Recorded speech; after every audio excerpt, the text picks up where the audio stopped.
E aí, galera, tudo bom? Preparados para mais uma revisão?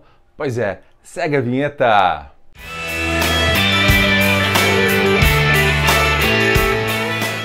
E aí, galera, hoje a gente vai falar um pouquinho agora sobre a escravidão africana. Pois é, mais ou menos pelos anos de que em 1560, mais ou menos, vários portugueses começaram a transportar africanos através de navios negreiros para o Brasil.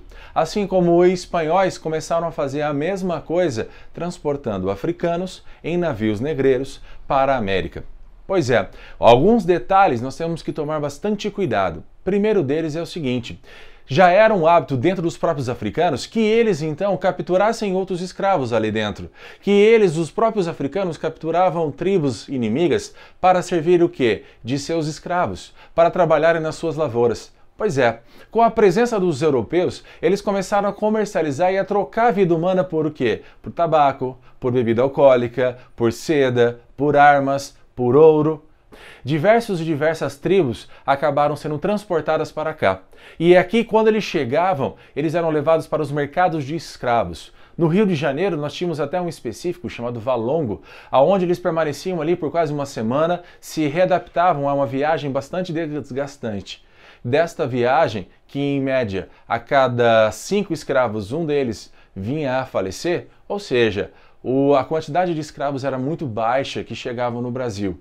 Só que essa quantidade de escravos africanos, eles ainda assim eram bastante lucrativos, pois vendia-se por um preço muito caro.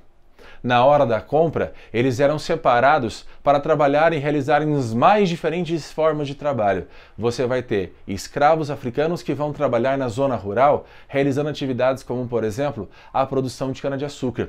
Ao mesmo tempo, nós vamos ter alguns outros escravos que vão ser levados para a região das Minas Gerais, onde irão trabalhar na extração do ouro nos rios ou dentro de cavernas.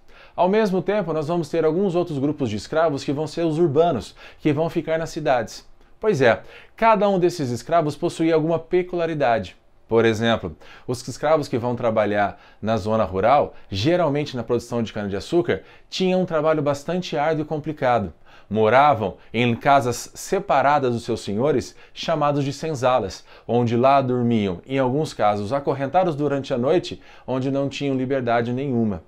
Agora, os escravos que trabalhavam na região das Minas Gerais, você também vai ter um tipo de trabalho bastante delicado e perigoso, pois mexer com as minas, escavando, você poderia respirar um monte de pó tóxico e isso levaria à sua morte. Ou então ficar agachado próximos aos rios com as pernas ali dentro, você também contraía algumas doenças e poderia ser levado à morte. Os escravos urbanos sofriam tanto quanto os escravos rurais, mas qual era a diferença? Você tinha algumas possibilidades. Por exemplo, você tinha a possibilidade de ficar andando pela cidade comercializando produtos. Como assim, professor? Com a liberdade? Não necessariamente. Você vai começar a vender produtos a mando do seu senhor. E aí, às vezes, o senhor deixava que você tivesse um certo lucro. Pois é, o nome dessa atividade era chamado de escravo de ganho, que realizava todo esse tipo de trabalho. Pois é. Professor, mas esse escravo de ganho, ou essa ideia de você poder acumular riqueza, acontecia apenas na região urbana? Não. Alguns senhores, como por exemplo nas regiões das Minas Gerais, às vezes gostavam tanto dos seus escravos que viam uma mina que estava meio abandonada, mas que poderia ter encontrado ouro, permitiam que eles fossem para lá.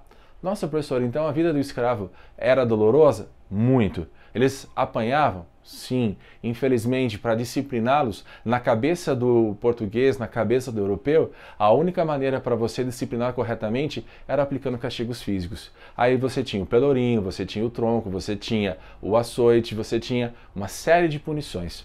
Alguns deles não suportavam essa angústia de serem escravos e acabavam fazendo o quê? Acabavam cometendo suicídio, às vezes acabavam fugindo. Pois é. E incrível, é assim, quando eles conseguiam fugir, acabavam tentando se organizar como se vivessem na África, fugindo para o interior. E ali montavam uma comunidade como eles estavam na África. E aí, às vezes chegavam tribos contrárias, fugitivos contrários, e eles escravizavam essas pessoas dentro dos quilombos, certo? A gente, vivendo no Brasil atual, começa a perceber muito bem isso quando você começa a perceber essa questão do preconceito, achando que eles são inferiores, mas tudo isso tem que ser retirado da nossa mente. Eles foram muito importantes para auxiliar o desenvolvimento do Brasil. Aproximadamente em torno de 3 a 5 milhões de africanos vieram transportados para cá. Galera, eu vou ficando por aqui. No mais, a gente vai falando sobre o papel do escravo africano e do escravo indígena, mais umas outras aulas a partir daí, ok? Galera, aquele abraço para vocês. Até mais.